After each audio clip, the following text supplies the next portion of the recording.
Et bonjour à toutes et à tous et bienvenue dans cette nouvelle espace de conversation proposé par Réseau Bill dans le cadre du mois de la femme. Aujourd'hui, nous avons le plaisir d'échanger avec Madame Edmond.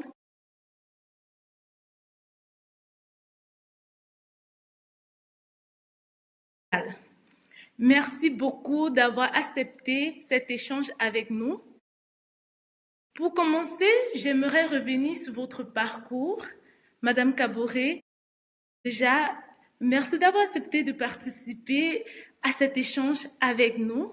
Pouvez-vous vous présenter et nous présenter votre parcours? D'accord, merci beaucoup au Réseau Bit pour l'opportunité. Je suis très contente d'être là. Je suis Edmond Kaboré, je suis jeune engagée burkinabé en matière déjà d'engagement citoyen, en matière de gouvernance inclusive. Donc, de par mon profil, je suis ingénieure en environnement et je poursuis un master en management de projet. Et je pourrais dire que je suis engagée depuis plus de 7 ans en tout ce qui est leadership féminin, de tout ce qui est participation des jeunes et des femmes, et surtout de tout ce qui est transformation sociale à travers beaucoup plus l'engagement. Comme on le dit souvent, les jeunes et les femmes constituent la grande partie de la population. Il n'est pas normal que ce développement-là de nos pays se fasse sans l'implication de ces jeunes et de ces femmes-là. Donc c'est dans cette lancée-là que je me suis engagée auprès de nombreuses organisations de jeunesse, mais également d'organisations internationales avec lesquelles je travaille pour tout ce qui est transformation sociale à travers l'engagement, la participation des jeunes et des femmes. D'accord, merci beaucoup. Nous voulons savoir, y a-t-il un moment décisif dans votre parcours qui vous a poussé, qui vous a dit, voilà, je me lance dans cette quête, dans cette question de gouvernance et de développement? D'accord. D'accord, je dirais que comme toute personne, il y a eu un déclic. C'est vrai qu'en tant que jeune, au niveau du lycée, on s'engage avec les organisations de jeunesse. Mais je pense que moi, mon déclic, c'est beaucoup plus en 2021. En 2021, où je rejoins peut-être une organisation féministe, parce que de base, je suis une jeune féministe. Et lorsque j'ai rejoint cette organisation-là, qui s'appelle le Mouvement citoyen féminin, cette organisation était beaucoup plus dans la transformation à travers la participation des jeunes filles et femmes à la gouvernance. Et cette organisation, je comprends que déjà de base, pour qu'il y ait un réel changement des choses, il faudrait que les jeunes filles et femmes soient dans les espaces où on prenne les décisions. C'est vrai qu'en tant que jeunes engagés, en tant que membres d'organisations de la société civile, on fait beaucoup d'actions. Mais si les jeunes filles et femmes ne sont pas à ces places-là où elles doivent elles prendre des décisions, c'est normal que les décisions qui sont prises ne tiennent pas compte de leurs besoins réels. Donc je pense que c'est ce déclic. Avec ce déclic-là, j'ai eu la chance de participer à des cadres pour jeunes tels que l'école démocratique mise en place par l'Institut néerlandais pour la démocratie au Burkina Faso. Et également, il y a eu également l'école démocratique francophone du CENI en Tunisie. Donc, avec tous ces cadres-là, j'ai compris que pour qu'il y ait un réel changement, comme je l'ai dit, il faudrait que nous, les jeunes filles et femmes, nous participons à ces cadres-là où les décisions sont prises. Et comme on le dit souvent, lorsqu'on prend une décision pour une personne sans la personne, c'est normal que la décision ne prenne pas en compte les besoins réels de cette personne-là. Et on dit la démocratie, c'est le gouvernement du peuple, pas le peuple. Donc imaginons qu'on fasse une démocratie où on exclut les jeunes filles et femmes. Bon, je ne pense pas qu'on puisse atteindre vraiment l'objectif visé par la démocratie. Et lorsqu'on parle de justice sociale, il faudrait que tout le monde, toutes les tranches, toutes les couches sociales participent et que chacun exprime son besoin et que je pense que la personne est la plus habilitée pour savoir, en fonction de mes besoins, qu'est-ce que je propose comme solution. Merci beaucoup. D'accord. Nous comprenons que vous avez vu le besoin et vous vous êtes dit, vous êtes cette femme-là qui va impacter sa génération. Nous voulons savoir, y a-t-il une expérience qui vous a particulièrement marqué durant votre parcours?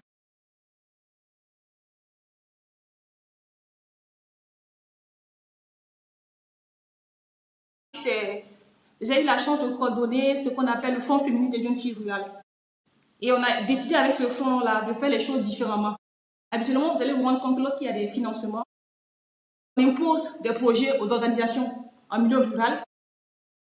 Et ces projets-là, on les pense, je peux le dire quoi, dans nos structures, on les pense au niveau étatique et tout ça, et on va les imposer. À la différence de ce fonds-là, c'était de faire en sorte que les jeunes filles elles-mêmes identifient les difficultés dont elles font face au sein de leur communauté. Et le fonds, c'était juste un appui. Et on s'est rendu compte que c'est vrai que le fonds n'était pas énorme. Mais en termes d'impact, on s'est rendu compte que vraiment, il y a eu un réel changement au sein de ces communautés-là. on a impliqué ces jeunes filles en milieu rural là, dès la base. Elles-mêmes, elles ont réfléchi. Ça, en fait, c'est une expérience qui m'a montré que souvent, il ne s'agit pas de besoin de financement.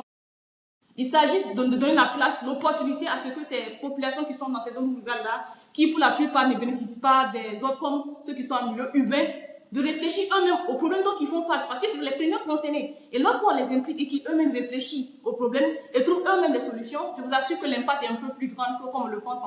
Alors que lorsqu'on fait des projets où on pense au niveau peut-être urbain, ou même dans nos organisations, dans nos bureaux, et on va les imposer, bon, finalement, on est surpris que l'impact ne donne pas ce qu'on veut. Donc, je pense que c'est une très belle expérience et ce fonds-là m'a beaucoup appris, moi, en tant que jeune fille engagée, en tant que membre d'organisation de jeunesse, de comprendre que la véritable transformation, c'est la transformation qui se fait avec l'implication des bénéficiaires elles-mêmes à trouver les solutions aux problèmes dont ils vivent au quotidien. D'accord. Merci encore pour cette belle expérience que vous partagez avec nous. Quand vous regardez votre parcours aujourd'hui, quel a été le plus grand défi, voilà, le plus grand défi que vous avez dû surmonter? Certainement, vous n'avez pas eu un parcours facile. Nous voulons que vous partagiez cela avec nous. Je dirais que c'est un peu beaucoup plus le défi lié, bon, moi je pense que c'est les présenteurs sociaux. Nous sommes tous en Afrique, on est d'accord que même si on parle de l'égalité de chance, lorsqu'on parle des droits, même si on dit que dans les tests que les femmes et les hommes sont égaux, c'est difficile sur le terrain. Et lorsqu'on part pour une jeune fille qui part dans peut-être au sein des communautés, déjà la perception que les gens ont. Parce qu'il faut l'avouer, même si on pense qu'il y a des changements, les réalités ne sont pas toujours les mêmes. Vous allez vous trouver dans une communauté où on dit que, bon, normalement, la jeune fille ne doit pas prendre la parole devant tel responsable. Moi, pour ma part, en fait, le défi majeur, moi, j'ai fait face beaucoup plus. C'est les présenteurs sociaux, culturels, qui identifiaient le rôle que moi, en tant que jeune fille, je dois occuper. Et comme je l'ai dit, engagée en matière de droits des filles et des femmes, il y a cette perception négative. On a tendance à comprendre que c'est vous qui voulez, en fait, changer les mentalités de sorte à opposer les hommes et les femmes, alors que il ne s'agit pas de ça. Il s'agit beaucoup plus d'amener la jeune fille à comprendre déjà le rôle qu'elle joue dans la société et à saisir ce rôle-là, à impacter à travers les actions qu'elle mène au quotidien. Moi, je dirais beaucoup plus les présenteurs sociaux-culturels qui continuent, même s'il y a beaucoup d'actions qui sont faites. C'est ce contexte-là qui est l'une des véritables limites pour moi. Bon, les défis auxquels j'ai fait face, c'est beaucoup plus ça. Donc, il faut travailler à convaincre. Et même souvent, vous allez vous rendre compte que c'est pas seulement qu'en milieu rural. Même au niveau des personnes où on dit qu'ils ont un certain niveau d'éducation. Et vous allez vous rendre compte qu'avec je prends l'incubateur politique de jeunes filles et femmes. Il y a des gens qui vont te dire, il faut être vrai. Votre histoire d'incubateur pour jeunes filles et femmes, il faut l'avouer. Hein. Moi, je n'accepterai jamais que ma fille ou ma fille soit dans ces genres de programmes-là. Parce que la politique, ce n'est pas pour les femmes et surtout pour les jeunes femmes très jolies comme vous. Hein. Vous voyez déjà l'imagination de ce qu'on donne. Le pouvoir de ces pensées-là qui existent toujours dans nos communautés.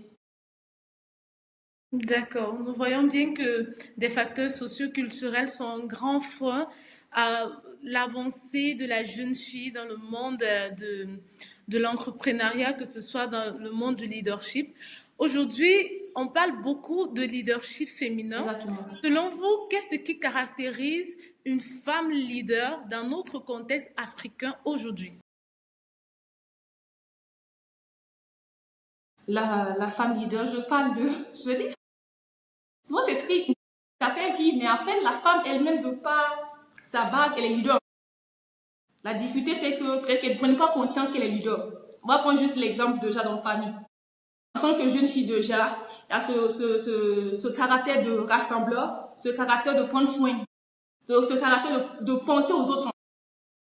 Moi je pense que c'est déjà ça le leader. Le leader n'impose pas. À la différence peut-être du leadership peut-être des hommes qui souvent c'est par force. La femme peut-être on ne va pas dire qu'elle n'a pas la force, mais elle arrive de par son leadership déjà à mener les autres vers ce en quoi elle croit. Donc son leadership est plus humain dans ce sens-là. Le leadership féminin c'est le leadership qui pense commun avant de penser individuel, qui est un peu contraire avec le leadership de nos papas et puis de nos frères. Donc la femme leader c'est cette femme-là déjà qui voit un problème au sein de sa communauté, qui prend conscience de ce problème-là, qui apporte la solution, mais qui ne part pas seule. Elle arrive à convaincre les autres de pourquoi il faut y aller, et elle se fait accompagner par ces autres-là de façon quotidien pour atteindre l'objectif. C'est ce qui fait la femme leader en fait. Elle pense déjà plus au commun qu'à l'individu. Même dans nos familles, vous allez vous rendre compte que les mamans, quand la maman elle a quelque chose, peut-être elle a un petit fonds de commerce et tout ça, lorsqu'elle fait une activité, habituellement l'argent de l'activité n'est pas pour elle-même, c'est pas pour se faire belle et tout ça. D'abord elle va penser aux enfants, comment déjà la nourriture des enfants, les habiller, le mari, la santé, c'est tout ça. En fait, la femme, elle pense déjà au commun avant de penser à elle-même en fait. C'est ce qui fait la particularité du leadership. Et je pense que déjà, c'est ce leadership-là qu'on recherche beaucoup plus. Waouh! C'est vraiment très intéressant ce que vous dites là. La femme pense plus au commun qu'à elle-même. Elle est celle-là qui développe en fait ce qu'elle a. Elle ne pense pas à elle seule. Et qu'est-ce qui bloque alors? Parce que est-ce une question d'opportunité? Est-ce une question de confiance en soi? Ou même de perception sociale? Leadership, moi je dirais que c'est qu'il bloque de... Ça peut être des facteurs, mais le véritable facteur pour ma part, c'est l'éducation. C'est l'éducation parce qu'il faut le dire, même si on parle de facteurs socio-culturels, c'est le facteur de l'influence de l'éducation. La différence est faite entre l'homme et la femme à partir d'où? À partir de l'éducation. On est dans les sociétés où on éduque la jeune fille, le jeune garçon de façon différente.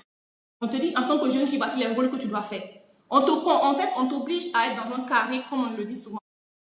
Donc, à partir de cette base-là, je vous assure que la personne est convaincue de ça, puisqu'elle a vécu dans un système où on lui dit tout le temps, c'est comme ça, c'est comme ça, c'est comme ça. Et même le manque de confiance en soi, comme vous le dites là, ça va de base à l'éducation en fait. Imaginons que dans une famille où la jeune fille, le jeune garçon lui dit que vous avez les mêmes droits, vous avez les capacités, en tant que jeune fille, je peux exercer tel. Automatiquement, la confiance en soi vient en fait. Parce qu'on a arrivé à vous créer cette confiance-là. Vous êtes habitué tout petit à le faire. Moi, je dirais que c'est déjà le véritable problème, c'est l'éducation. L'éducation qui émane de nos sociétés patriarcales, nos sociétés où on a déjà défini des rôles. Et ça, c'est le véritable problème. Je pense que même si on veut faire le changement, il faudrait qu'on révoie l'éducation. C'est l'éducation-là qui donne des rôles bien précis. Dites que les jeunes filles, quand on prend une petite fille ou un petit garçon, je dis que oui. C'est vrai que de faire peut-être votre sexe, toi tu es un homme, toi tu es une femme, mais de par les opportunités, tu as la même capacité d'exercer tel boulot, si tu le veux, si c'est vraiment ce que tu veux faire. Et dès le bas âge, lorsqu'on arrive à le faire comme ça, la confiance vient en fait. Parce que déjà, c'est là-bas en fait. Et je vous assure que si vous arrivez à avoir cette confiance, même quand vous faites face à de nombreux problèmes de façon extérieure, ça va pas vraiment avoir un grand impact. Donc, pour une réelle transformation, comme on le dit quoi, c'est la base. C'est la base. Il faut qu'on transforme les mentalités à la base, à travers l'éducation qu'on donne à nos jeunes filles, à nos jeunes hommes. Peut-être que nous, on va dire que nos parents, peut-être n'ont plus la chance de recommencer, mais nous, en tant que jeunes filles et jeunes hommes, qui auront des enfants ou même qui deviendront plus tard des pères et des mères, c'est à nous de transformer la donne à travers l'éducation qu'on donne à nos enfants. D'accord. Nous voyons bien que malgré tous ces facteurs, cela ne vous empêche pas d'être cette femme leader qui porte un espoir et qui se bat en fait pour que le développement, surtout dans les zones rurales, puisse être effectif. Nous voulons savoir qu'est-ce qui vous donne la force de continuer malgré tous ces petits et grands défis auxquels vous faites face. D'accord, je dirais beaucoup plus d'être ma vision de la vie parce que je me dis que j'ai une vision un peu comme on le veut tous, hein. Un monde plus juste et égalitaire où tout le monde, quand on prend tout le monde, ça veut dire que les hommes et les femmes participent au développement de leur nation. Donc pour que ce monde-là soit égalitaire, il faudrait que tout le monde s'implique. En tant que jeune fille, moi je dirais qu'il y a des personnes vraiment qui ont marqué l'histoire de par leur engagement. Ces personnes me donnent le courage de dire, même si de par mes actions, je n'arrive pas à tout changer, j'arrive au moins à contribuer à petits pas pour faire changer les choses. Et c'est peut-être ce courage-là qui nous amène chaque jour à nous lever, à nous battre, à se dire, bon, peut-être que l'action que je mène actuellement, je ne vois pas l'impact de cela, mais à long terme, ça donne. Imaginons que chacun se lève, chaque jour, chacun fait une action. Même quand on prend le sein de sa famille, on essaie de travailler à ce qu'il y ait l'égalité dans les familles et que les femmes, les filles participent. Chaque famille le fait, chaque jeune fille le fait dans sa famille. Je vous assure qu'on va avoir l'impact qu'on veut. Donc, c'est surtout beaucoup plus la question de la vision, de quoi que pour qu'il y ait un monde juste plus égalitaire, il faudrait que tout le monde participe. Et qu'il n'y ait pas de laisser pour compte, que ce soit les jeunes filles, les jeunes femmes, que ce soit les jeunes de façon générale. Il faut que tout le monde participe. Parce qu'il ne peut pas avoir de développement, comme on le dit, le développement durable, en laissant la grande majorité. Parce que quand on enlève les jeunes, les femmes et les jeunes de la tranche de la population mondiale, je vous assure que c'est déjà une perte. Parce que c'est eux qui constituent. Et normal qu'ils soient impliqués et qu'ils soient impliqués de façon active et pas de façon passive où on pense qu'on peut penser à leur place et réfléchir à leur place. Non, non, ça ne peut jamais marcher en fait. D'accord. Chez Réseaubil, nous travaillons principalement avec les femmes rurales parce que nous avons constaté que la femme rurale, malgré qu'elle a été longtemps délaissée dans son contexte, elle est celle-là qui apporte beaucoup, elle est celle-là qui transforme son environnement, elle est celle-là qui envoie les enfants à l'école et qui produit en fait, qui transforme les matières premières pour pouvoir nourrir sa famille et transformer sa communauté. Selon vous, quel rôle peuvent jouer les femmes rurales dans le développement économique et social de leur territoire? D'accord, je tiens vraiment à féliciter Réseaubil. C'est vrai que lors de l'échange précédent, j'ai eu la chance un peu de voir ce que vous faites. Vraiment, vous faites partie des organisations qui doivent être encouragées de façon technique, mais également de façon financière. À la question de savoir quel est le rôle, moi je dirais qu'ils jouent. Et les femmes, vous avez déjà même dit dans votre question, elles jouent un rôle central. Tant dans les familles, lorsqu'une femme, on prend l'exemple d'une femme rurale qui a une activité. Habituellement, elle joue ce rôle-là déjà de nourrir la famille. Comme vous l'avez dit déjà, la scolarisation pour des enfants. Et vous allez vous rendre compte que les femmes milieu rural, même les femmes, elles constituent la grande majeure partie de la main-d'œuvre en fait. Donc c'est triste de savoir que cette femme-là, comme on le dit au four au moulin, dans ce développement-là, déjà ne soit pas connue. Parce que habituellement, lorsqu'il y a des apports, lorsque l'accompagnement, c'est beaucoup plus pour les maris, alors que ce sont ces femmes-là qui jouent ce rôle-là. Elles ne soient pas déjà connues. De deux, déjà, elles n'ont même pas accès à la terre. Je vais vous dire, par exemple, je ne sais pas au Cameroun, mais au niveau du Burkina, chez nous, il y a toujours ces cas où on suppose que la terre ne peut pas être héritée. Une fille ne peut pas avoir de la terre. Donc, même si vous êtes issu d'une famille où votre père, je dirais qu'il est agriculteur et qu'il venait à décéder, vous n'avez pas droit à la terre parce qu'on vous considère comme une étrangère. Alors que depuis toute petite, vous travaillez pour cette terre-là. Vous contribuez à produire de la richesse pour la famille et on considère que vous n'avez pas droit à la terre. Il y a cet aspect qui est là, l'accès aux ressources naturelles, et non pas ça. Et lorsqu'il y a des financements, je vous assure que c'est tellement compliqué que souvent, lorsqu'on n'est même pas en réseau, ou bien le niveau d'éducation faible de ces femmes-là font que c'est tellement difficile d'avoir accès à tout cela. Donc, pour ma part, elles jouent un rôle central, mais seulement qu'elles font face à beaucoup de défis, et c'est vraiment très encourageant que des organisations comme Réseaubil travaillent à vraiment limiter ces défis-là pour ces femmes-là. Parce que c'est normal en fait, elle contribue tellement au développement économique de nos nations et c'est normal qu'elle occupe en fait la place centrale qu'elle devrait occuper. D'accord, Madame Kaboré. Quelle serait l'action prioritaire à mener pour que leur autonomie économique, bien sûr, pour qu'elles soient autonomes? Quelles sont les actions prioritaires qui devraient être menées? Je dirais par exemple, moi je vois vraiment trois actions prioritaires. La première action, comme je l'ai dit déjà, de par mon échange et de par ce que vous avez dit déjà, l'accès au financement. L'accès au financement, que ce soit des financements vraiment flexibles. Flexibles dans le sens où, habituellement, lorsque les financements sont là, c'est tellement difficile d'avoir accès que ces femmes-là vont. Elles ne remplissent pas les conditions. Elles ne remplissent pas les conditions. Souvent, ces financements-là passent par des organisations. Au lieu d'avoir directement accès, que les femmes aient directement accès, va passer par des structures. Et ce sont ces structures qui jouent le rôle d'intermédiaire. Et souvent, même comme on le dit souvent, dans la gestion financière, elles se retrouvent avec une très petite partie comparativement à ce qui était prévu pour elles, pour la mise en place des activités. Il y a cet aspect qui est là. Le deuxième aspect, comme on l'a dit déjà, le besoin de renforcement des capacités. Comme je l'ai dit, il y a beaucoup dans ces zones-là, surtout le niveau d'éducation, d'autres qui ne sont même pas allés à l'école.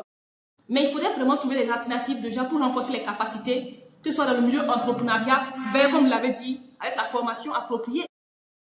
Bon, je sais vrai que je parlais à l'école, mais il y a cette formation-là qui va me permettre d'avoir la capacité nécessaire pour mieux faire mon travail. Quand on parle de la gestion financière, il faudrait vraiment qu'elles aient une idée de comment gérer bien ses finances. Parce qu'il ne s'agit pas d'avoir de l'argent et puis ne pas bien gérer. Il faut vraiment qu'elle arrive à faire la part des choses. Également, de plus en plus, il y a le digital qui est là. Et Dieu merci, le digital, c'est vrai qu'on va dire que c'est coûteux, mais il y a beaucoup d'organisations de jeunesse qui accompagnent, des OSC qui accompagnent ces femmes-là. Comment j'utilise le digital déjà pour améliorer mon activité. Souvent, je n'ai pas besoin d'être peut-être dans une rôle urbaine, mais à travers peut-être le digital, je peux pouvoir facilement présenter mon produit à qui veut la voir et facilement je peux arriver à faire des transactions. Avec le digital aussi, on arrive à améliorer la rentabilité de ce qu'elles produisent et tout ça. Et maintenant, comme troisième facteur, je dirais beaucoup plus, c'est arriver vraiment à les mettre en réseau.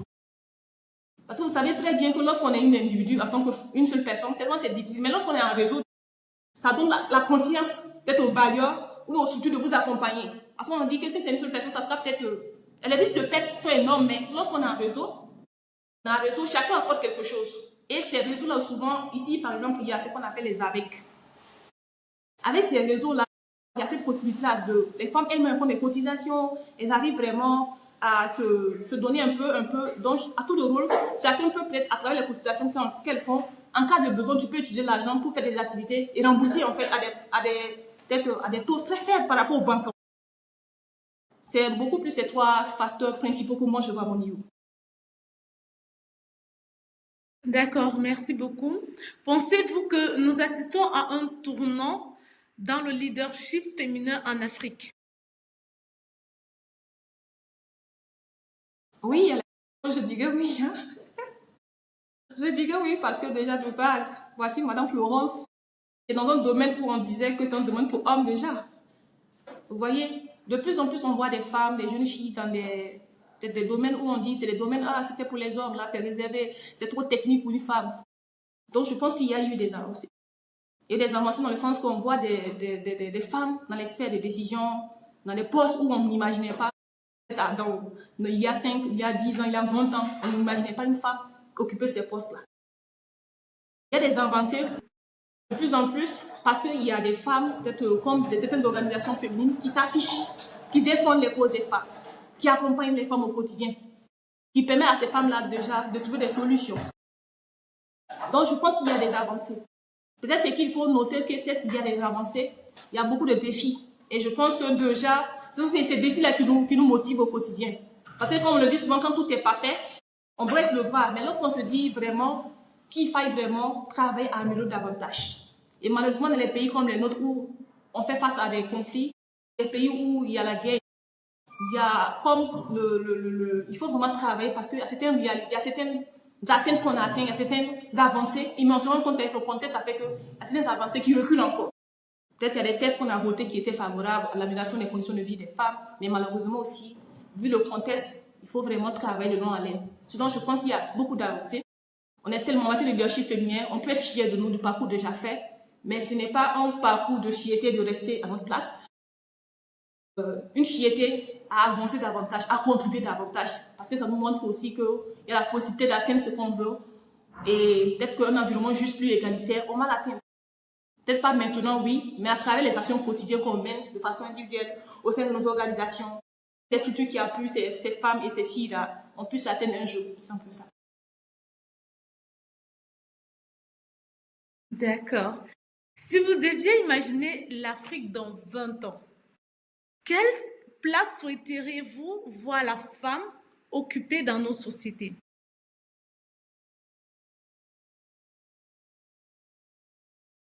Je dirais que si j'imagine l'Afrique dans 20 ans, je dis on a une Afrique où on aurait pu demander à une personne, ah bah tu es une femme, pourquoi tu es là-bas? Ah tu es une femme et tu es là-bas parce que peut-être que on ne sait jamais.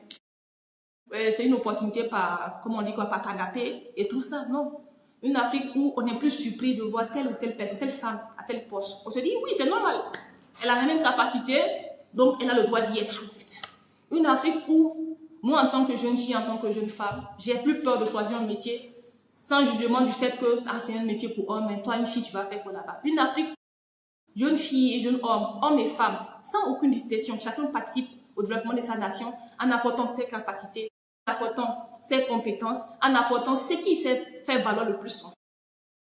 Donc, je dirais une Afrique plus juste, plus égalitaire, où on est plus surpris de voir les femmes à certains postes, où on dit, ah ben, j'ai une femme sur 10 hommes, et puis on dit, ah, c'est bien, c'est bien, c'est bien. Une Afrique où il y a plus de parité, en fait, pour ma part. Autant on voit des hommes dans certains postes, autant on voit des femmes. Autant on voit des jeunes hommes avancés dans l'éducation, on voit des jeunes filles avancées dans l'éducation. Donc, une Afrique de façon résumée où chacun, que tu sois un homme, que tu sois une femme, tu contribues au développement de ta nation à travers l'activité que tu mènes au quotidien. Merci beaucoup, que ce soit un homme, que ce soit une femme. Les deux contribuent de manière effective au développement d'une Afrique meilleure. Si vous aviez un message à adresser à une jeune femme qui vous regarde et qui souhaite s'engager aujourd'hui, quel serait votre message pour elle? À la jeune fille, à la jeune femme qui peut s'engager aujourd'hui, je lui dirais tout simplement, t'as pas besoin d'attendre d'avoir 100% des compétences. Parce que souvent on se dit que, ah, je veux faire, mais je n'ai pas telle compétence, je n'ai pas telle compétence. Dis-toi que tu as déjà tu as le leadership en toi. Tu as déjà la compétence qu'il te faut. Il faut juste te donner le courage d'avancer. Pose ton premier pas, avance. En avançant pas à pas, tu es sûr d'atteindre plus tard l'objectif que tu as fixé et de contribuer au développement de ta nation. Donc, n'aie pas peur. Laisse tomber les limites que les autres veulent t'imposer. N'écoute pas ce que les gens disent de part à gauche, à droite par rapport à tes limites. Dis-toi que tu as des capacités et que toi aussi tu as ce rôle à jouer et tu dois réellement jouer ce rôle-là pour un réel changement au sein de ta communauté, mais également au sein de ton pays. D'accord, merci beaucoup. Nous retenons que, jeune dame, vous avez déjà la capacité qu'il vous faut, vous avez déjà le leadership qu'il faut. Alors, croyez en vous. C'est sur ces mots que nous terminons notre échange avec Madame Kaboré. Merci encore pour cet échange inspirant. Votre parcours et votre engagement rappellent encore. Merci. Merci. Votre parcours et votre engagement rappellent encore combien le leadership féminin est essentiel pour transformer nos sociétés. Et merci à tous merci à toutes celles et ceux qui nous ont suivis. C'est sur ce que nous terminons. À la prochaine pour un nouveau podcast avec une femme inspirante qui va encore nous édifier sur le leadership féminin. Merci beaucoup, Madame Kaboré. D'accord, merci. Merci, bonne journée à vous.